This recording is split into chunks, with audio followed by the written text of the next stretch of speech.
Guys, on this video we got this brand new 1/12 scale Type 82 Kübelwagen from RocHobby, and in today's video we're going to get out of this beautiful box, we're going to have a look at it, we're going to charge the battery and we're going to take it for a run. So this is brand new from RocHobby.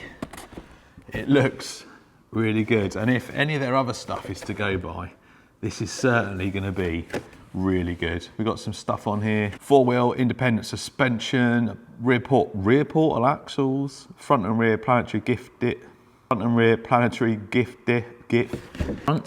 axle I'll just leave that there. You can just read all the stuff there. 3rd channel for the 2-speed transmission. 4th channel to switch between 4-wheel drive and rear-wheel drive mode. What? Are you kidding me? It's got a 2-speed gearbox and it's got rear-wheel drive and 4-wheel drive mode. Man. First, we've got fabric seats, spacious luggage compartment, engine hatch, excellent light function, realistic tyres, front rear metal bumpers, perfect for 1/12 figures. 30 stainless steel ball bearings. Tamiya, take note. Full metal gears, full metal drive shaft. World War II German grey scheme, exquisite pad printed body logo, 4-channel remote control, receiver electric. Let's have a look at this. This thing's mad.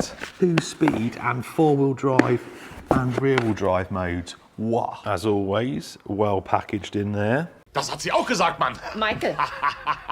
Mike. Channel 3, channel 4, steering trim, steering dual rate, throttle trim. Them switches there, I think they changed the ESC functions or the lights, I can't remember. Standard RocHobby transmitter. We'll take a closer look at that in a minute. So battery, charger, and some tools in there.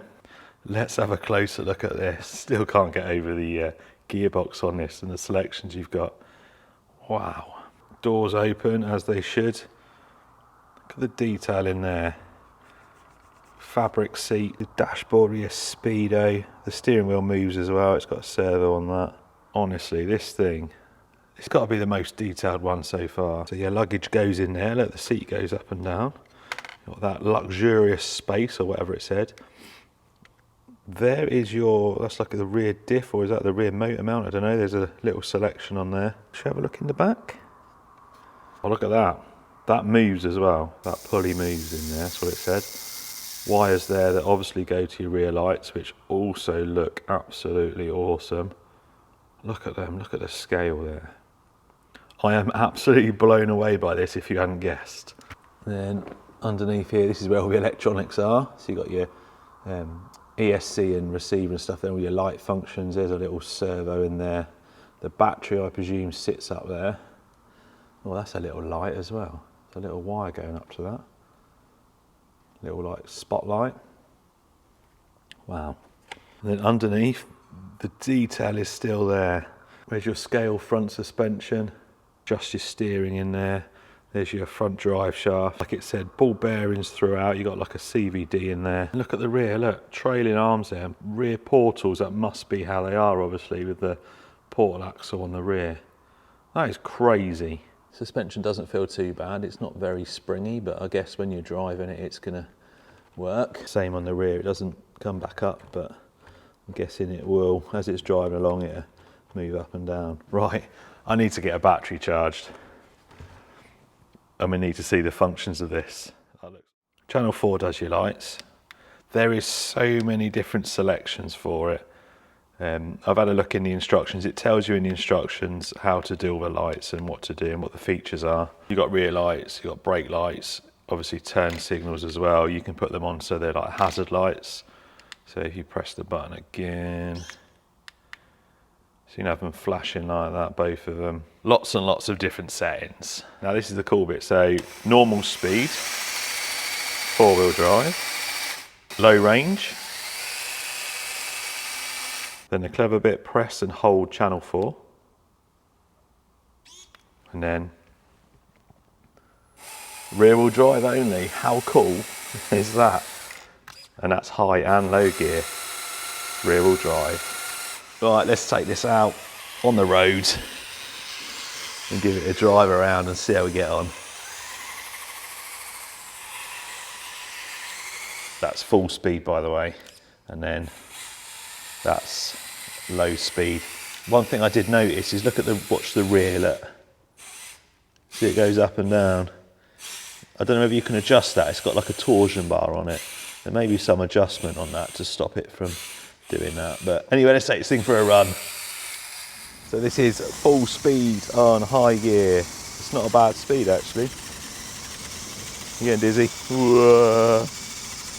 And then low speed. So I'm going to start off in rear wheel drive with high gear, because that's probably the least capable on this sort of terrain. So let's start with the least capable and see how we get on. So rear wheel drive, high gear. Oh, we've already come to an obstacle. There we go. So straight away, rear wheel drive, not good for this. Now this hasn't got locked diffs, so let's see if the four wheel drive, there we go. So the four wheel drive, definitely making a difference to that. But yeah, that doesn't like that high gear, right. Low gear, there we go. So it is actually all functional. So rear wheel drive, it didn't like that, getting up that bit. And then low gear, four wheel drive, no problem at all. Let's switch it back. There we go. So this isn't a crawler. So what you got to remember with these are scale models or scale RC models. So this isn't a rock crawler. It's not a mud bogger.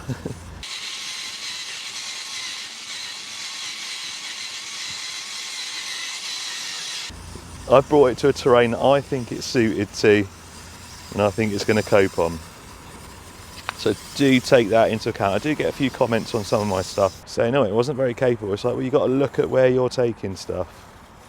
So we're in high gear now.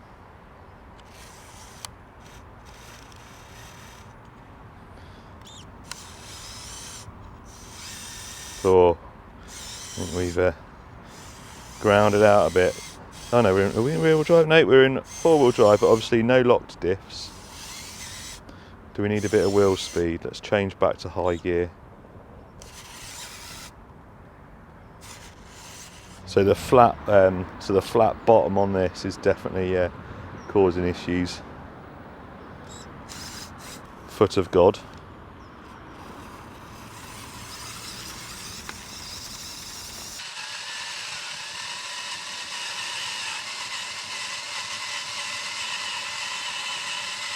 They've done such a good job.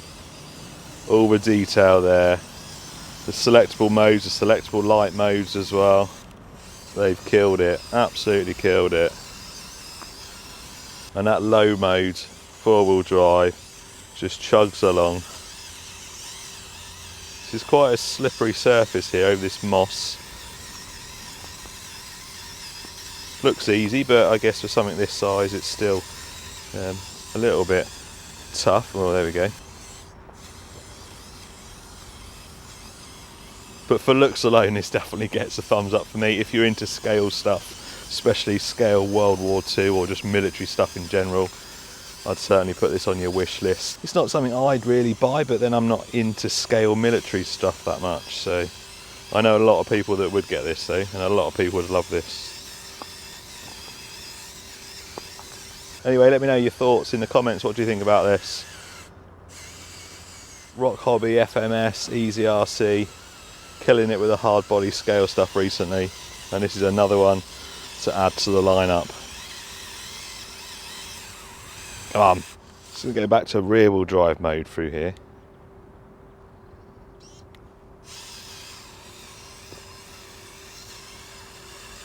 Yeah, straight away. Straight away. Come on, come on.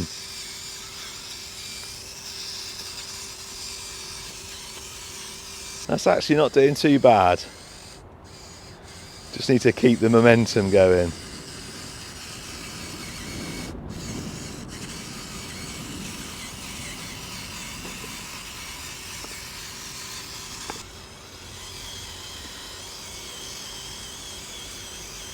Oh, I thought we were going to get up there in rear wheel drive then. Right, come on, let's select four. Let's see if we can do it as we're driving.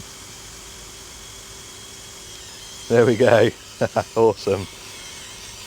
Anyway, cheers for watching, guys. This is the new Kübelwagen from RocHobby. Links in the description. I'll see you next time.